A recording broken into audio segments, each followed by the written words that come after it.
And what I worry about is the threat from within, the retreat of Europe from some of its most fundamental values, values shared with the United States of America.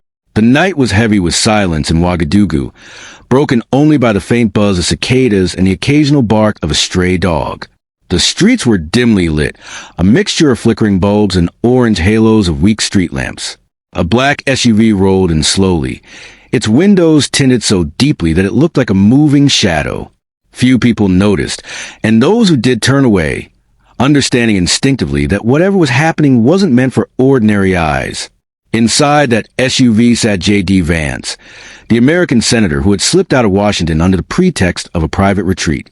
He had told his closest aides he needed silence, time to think, a moment away from the chaos of Capitol Hill.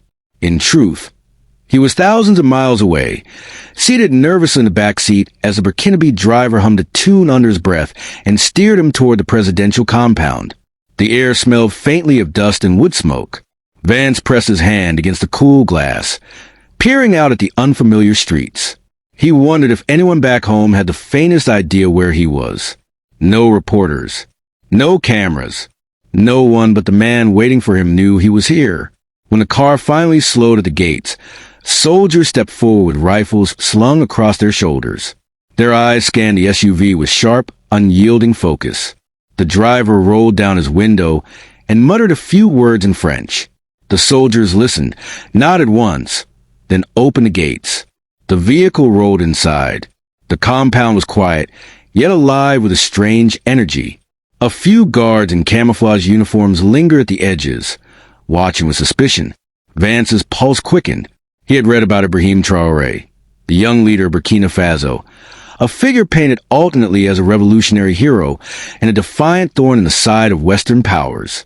To see him face to face felt surreal, like stepping into a page of history that had not yet been written. The car stopped in front of a modest building, its walls painted in pale earth tones. No grandeur, no ostentation, just simplicity. The door opened, and Vance was gestured inside. The room was dimly lit, cooled by a slow-turning ceiling fan. The smell of strong coffee lingered in the air. At the far end of the room, seated at a wooden table, was Ibrahim Traoré himself. He was dressed in fatigues, the kind that seemed worn from real use rather than ceremonial display. His eyes lifted from the papers in front of him, and for a moment, the silence seemed to stretch into eternity. Then he spoke. "You came far, Senator." His voice was calm, steady, almost disarmingly direct.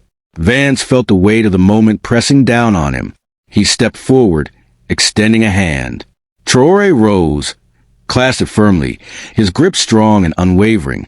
"I had to see for myself," Vance replied quietly. "There are things I can't understand from Washington. Things I need to hear from you, directly." Traoré's lips curved in the faintest of smiles. "Then sit. The night is long, and I have no reason to hurry." Vance lowered himself into the chair across from him. The table between them was bare except for 2 cups of dark coffee and a stack of handwritten notes. Traoré gestured toward the untouched cup. "Drink. You will need the strength." Vance lifted the cup, the bitterness of the coffee stinging his tongue. His mind raced. What he wanted, what America wanted, was not something he could say outright. The young leader was unpredictable, guided by ideals that rarely bent under outside influence. But Vance had been told he was persuasive, that in a closed room, he could bend steel with words. "Ibrahim," he began cautiously, "your country has become the center of attention in ways I don't think even you expected. You've drawn lines where others have hesitated. You've spoken words that have made people uneasy back home." Traoré leaned back, folding his arms. His eyes never wavered. "And uneasy men travel across the ocean in the dead of night to ask why I speak them?" The senator swallowed. "I came to understand.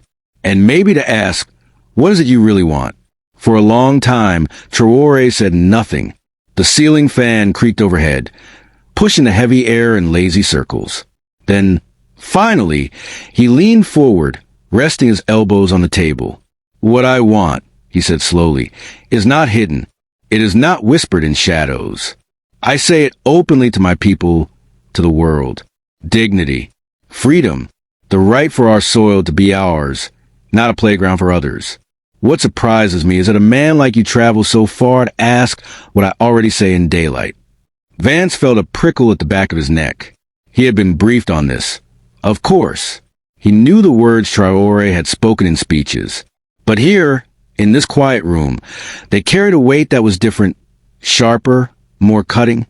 You have to know, Vance said carefully, that your choices send ripples far beyond Burkina Faso.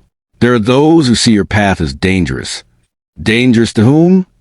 Traore asked. His eyes flashed. To my people? No.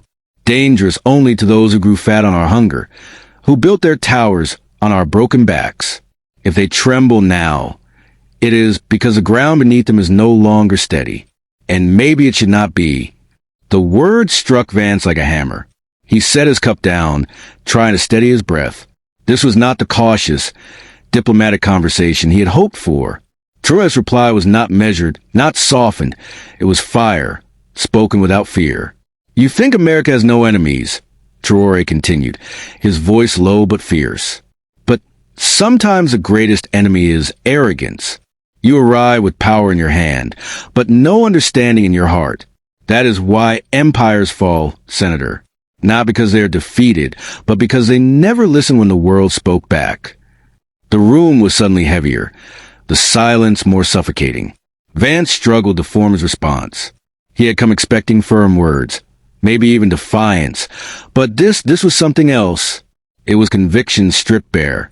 I didn't come to threaten you, he said finally. I came because I wanted to hear what you would say if no cameras were watching. I wanted the truth. Traore leaned back again, studying him. And now you have it. What will you do with it when you return to your marble halls? Will you twist it, dress it in different clothes, tell your people I am a monster? Or will you speak of the fire you saw in a small room on an African night? That choice is yours. But understand this, Senator, whether you speak it or bury it, the fire will not go out. The words sank into Vance like stones into deep water.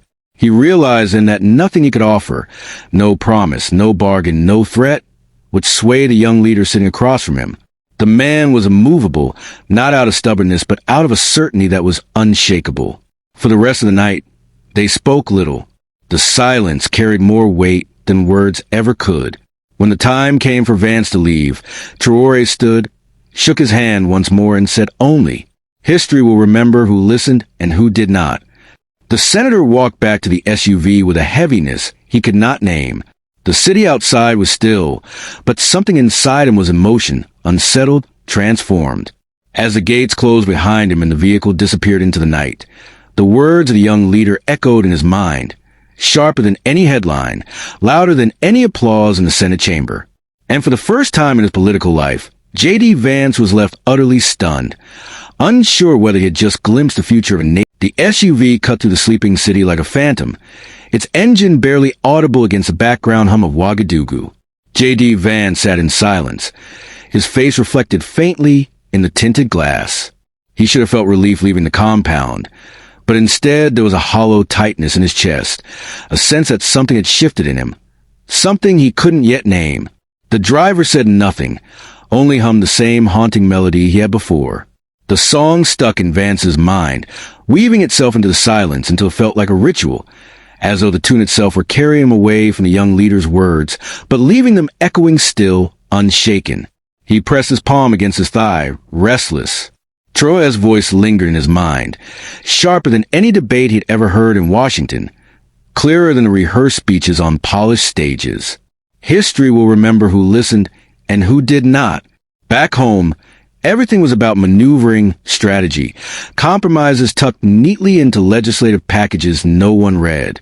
Here it felt raw, unvarnished, like the truth had claws, and once it touched you, it left marks you couldn't hide. The car slowed again, this time at a smaller house tucked away in a quiet neighborhood.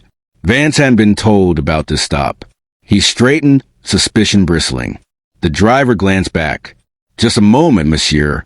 A friend of the captain wishes to speak." The senator hesitated. Every instinct told him to refuse, to insist on returning to a secured lodging, but something in the driver's tone carried an authority he couldn't ignore. He nodded reluctantly. The house was modest, with a rusting gate and a courtyard shaded by a single neem tree. A man in his late 40s emerged from the shadows, wearing a faded shirt and trousers. His eyes, however, gleamed with intensity.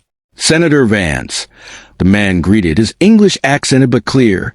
"I am Kareem. Once, I worked for the people who came here with flags and promises. Tonight, I only speak as a son of this land." Vance glanced toward the driver, who gave a small shrug as though to say, "Hear him out." Kareem motioned toward a bench beneath the tree. The night was thick with warmth, and the scent of her hung in the air. They sat. "You met him," Kareem said softly, leaning closer. "And you saw. He is not like the others you have dealt with, is he?" Vance exhaled. "No, he's different." Kareem nodded slowly. "Because he carries the weight of centuries. He carries the voices of those who were silenced. When he speaks, it is not only his own voice, it is the voice of the land, of those buried in it, of those who never saw justice." The senator felt a shiver. He thought of Washington, of senators bickering over tax cuts and defense budgets, of lobbyists slipping notes into hands like currency. None of it felt remotely comparable to what he had just heard. "You think he can hold this?" Vance asked cautiously. "The pressure from outside? The threats?" Kareem's eyes hardened. "Do you not see? He already has. By standing, he has won something greater than power.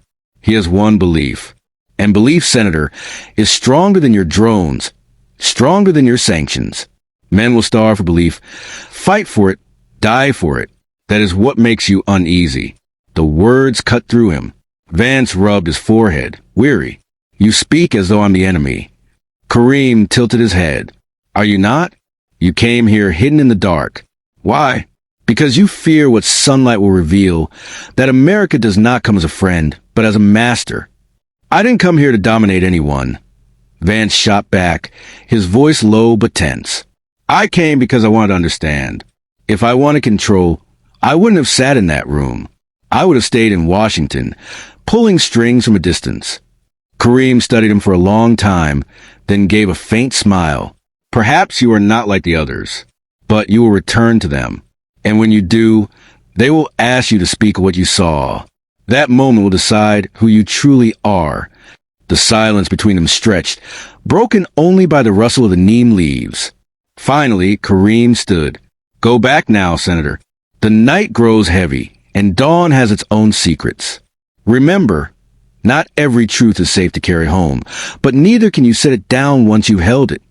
With that, he disappeared back into the shadows of the house. The drive back to Vance's lodging was wordless. The senator's mind spun in circles. He thought of the man in fatigues with fire in his eyes, and of the quiet stranger under the tree who spoke like a prophet. By the time he reached the villa where he would stay the night, the horizon was beginning to lighten faintly, the first breath of dawn rising. He stepped inside, removed his jacket, and sank into a chair. The silence of the room pressed against him, but his thoughts refused to settle. He saw again the way Traore had leaned forward, the conviction in his tone. He heard again Kareem's words about belief. And suddenly, for the first time, he questioned, not the leader he had met, but himself. What did he believe? What did he stand for beyond slogans and campaigns? Was he merely another cog in a vast machine, repeating the same cycles of power and neglect? Or was he capable of something different? The questions burned in him, restless, refusing to be silenced. When he finally closed his eyes, sleep came shallow and fractured. He dreamed of corridors filled with voices he couldn't understand, of maps crumbling into dust, of a fire spreading across a continent. Not wild and destructive, but steady, like a flame lighting torches one after another. And in the center of it all stood the young leader, unmoved, staring straight at him. When morning came, Vance awoke with sweat on his brow. The villa was filled with sunlight, and the sounds of the city drifted in through the open shutters. Vendors calling, motorcycles buzzing, children laughing on their way to school. Life vivid and unyielding. He dressed slowly, his hands pausing as he buttoned his shirt. He knew the official cover story he would give when he returned. He would say he had been away for personal reflection, nothing more. No one in Washington would know about the SUV, the coffee, the words exchanged under the slow-turning ceiling fan. No one would know about Kareem and the neem tree, and yet something in him resisted the thought of burying it. The driver reappeared to take him to the airport. As they wound through the streets, Vance watched the faces of the people. The woman balancing a basket of fruit on her head, the boy running barefoot with a stick, the old man sitting calmly outside a shop. Ordinary lives. And yet each of them seemed to carry the same quiet resilience he had seen in Traoré's eyes. The senator felt small, not in the way of humiliation, but in the way of recognition, like a man who had stumbled into a story much older and larger than himself. At the airport, he passed through discreet security checks, his departure unnoticed by the crowds. Soon, he would be airborne, carried back to the marble chambers of Washington, back to noise, back to politics, back to a world that believed itself the center of gravity. But he knew better now. He had seen something else. As the plane lifted into the sky, Vance pressed his head against the window, watching the land below shrink into patterns of brown and green. He thought of Traoré's final words. History will remember who listened and who did not.